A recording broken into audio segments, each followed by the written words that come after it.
آج ہم حضرت ادریس علیہ السلام کا مکمل واقعہ سنانے جا رہے ہیں۔ اس واقعے کو پورا ضرور سنیے گا۔ حضرت ادریس علیہ السلام بابل میں پیدا ہوئے۔ ادریس علیہ السلام حضرت آدم علیہ السلام کی 5ویں پشت تھے۔ حضرت ادریس علیہ السلام کی پوری زندگی لوگوں کو نصیحت کرنے اور صحیح راستہ دکھانے میں صرف ہوئی۔ لوگوں کو گناہ سے دور اور اللہ کے قریب کر دیا کرتے تھے۔ ایک اللہ کے نبی کی زندگی کا مقصد یہی ہوتا ہے، وہ پوری اپنی زندگی لوگوں کی بھلائی میں گزار دیا کرتے ہیں۔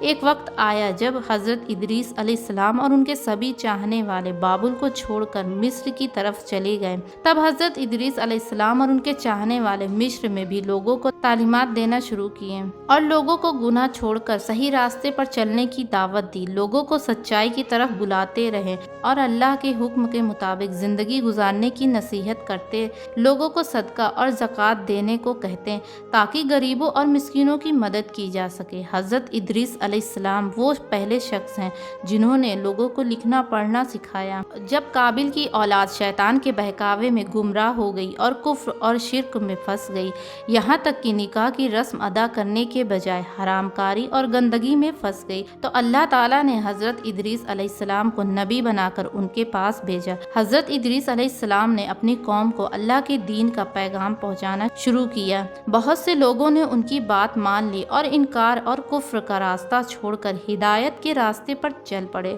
اور نیکی اور سچائی کے پابند ہو گئے۔ لیکن جو لوگ گمراہی اور کفر کے اندھیرے میں بھٹکنے کو ہی بہتر سمجھتے تھے، ان کے دلوں پر حضرت ادریس علیہ السلام کی نصیحت کا کوئی اثر نہ ہوا۔ وہ لوگ اسی طرح گمراہی میں بھٹکتے رہے۔ حضرت ادریس علیہ السلام لوگوں سے کہتے، ایک خدا کو مانو اور اسی کی عبادت کرو، اسی کے حکموں پر چلو۔ ان کی شریعت میں جتنے نماز روزے مقرر تھے، لوگوں سے ان کا پابند بننے کو کہتے، زکوٰۃ دینے اور اللہ کی راہ میں خرچ کرنے پر لوگوں کو نصیحت کرتے، پاک صاف رہنے کو کہتے، حق اور انصاف پر چلنے کی ہدایت فرماتے۔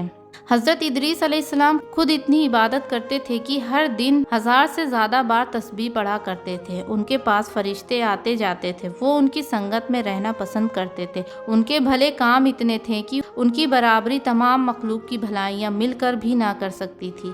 یہ بات آسمان تک پہنچی، فرشتوں میں کانافوسیاں شروع ہو گئی۔ اللہ سے اجازت لے کر حضرت اسرائیل صحیح صورت جاننے کے لیے زمین پر تشریف لائے۔ حضرت اسرائیل انسان کی شکل میں ادریس علیہ السلام کے ساتھ میں کئی دن تک رہے۔ حضرت ادریس علیہ السلام نے دیکھا کہ یہ آدمی نہ کھاتا ہے نہ پیتا ہے، ایسا تو نہیں کہ یہ فرشتہ ہو۔ جب حضرت ادریس علیہ السلام نے دیکھا کہ یہ تو اسرائیل موت کا فرشتہ ہے، تب حضرت ادریس علیہ السلام نے فرمایا، میں موت کا شربت پینا چاہتا ہوں، مجھے چکھاؤ۔ حضرت اسرائیل نے اللہ سے اجازت مانگی اور اجازت لے کر انہوں نے حضرت ادریس علیہ السلام کی روح مبارک کو قبض کر لیا اور ان کی روح مبارک کو ان کے قلب میں ڈالی۔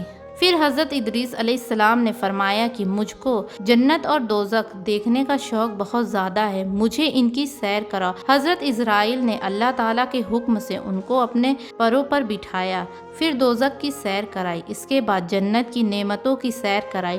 حضرت ادریس علیہ السلام جب حوروں، محلوں، باغوں اور نہروں کی سیر کر چکے تو حضرت اسرائیل نے کہا، اب میرے ساتھ جنت سے باہر چلیے اور اس مکان سے باہر آئیے۔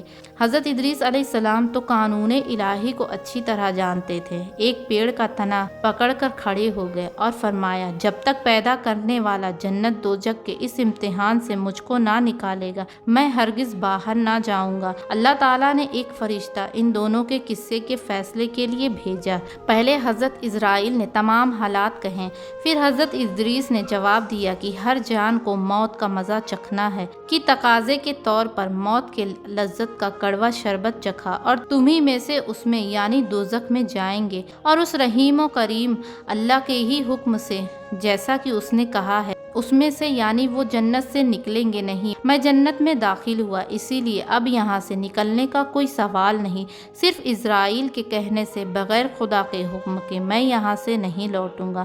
اسی وقت غیب سے آواز آئی، بِإِذْنِ دخل و بِإِذْنِ فعل ھذا، یعنی میرے ہی حکم سے داخل ہوا اور میرے ہی حکم سے یہ کام کیا، اس لیے حق اسی کی طرف ہے۔ اس کے بعد حضرت ادریس علیہ السلام جنت سے باہر آئے اور چھٹے آسمان میں فرشتوں کے ساتھ عبادت میں لگ گئے اور جب تک خدا کا ارادہ ہے وہاں موجود ہیں۔ حضرت ادریس بہت خوبصورت تھے، گہوا رنگ تھا، مناسب قد تھا۔ وہ زیادہ تر خاموش رہتے، چلتے وقت ان کی نظریں قدموں پر ہی رہتی۔ حضرت ادریس علیہ السلام نے فرمایا 3 نیکیاں اہم ہیں: غصے کے وقت نرمی، تنگی میں دان کرنا، قابو پانے پر معاف کرنا۔ فرمایا عقل مند آدمی وہ ہے جو 3 آدمیوں سے ہلکا پن نہ کرے، ایک تو بادشاہوں سے، دوسرے عالموں سے، تیسرا دوستوں سے، اسی لیے کہ بادشاہوں کی گستاخی میٹھے عیش کی کڑواہٹ جیسی ہے، عالموں کو حقیر سمجھنے سے دین کا نقصان ہے، اور دوستوں کا ہلکا پن بے مروتی ہے اور نفرت کرنے کی چیز ہے۔ فرمایا کہ آدمی کو چاہیے کہ مصیبت میں صبر کرے، طبیعت میں جماؤ پیدا کرے۔ تو یہ تھی حضرت ادریس علیہ السلام کی زندگی کا کچھ مختصر سی معلومات۔ امید کرتی ہوں کہ آپ کو یہ ہماری ویڈیو پسند آئی ہوگی۔ آپ سے گزارش ہے کہ اس ویڈیو کو لوگوں تک شیئر کریں اور اسی طرح اسلامی معلومات حاصل کرنے کے لیے ہمارے چینل کو سبسکرائب کریں۔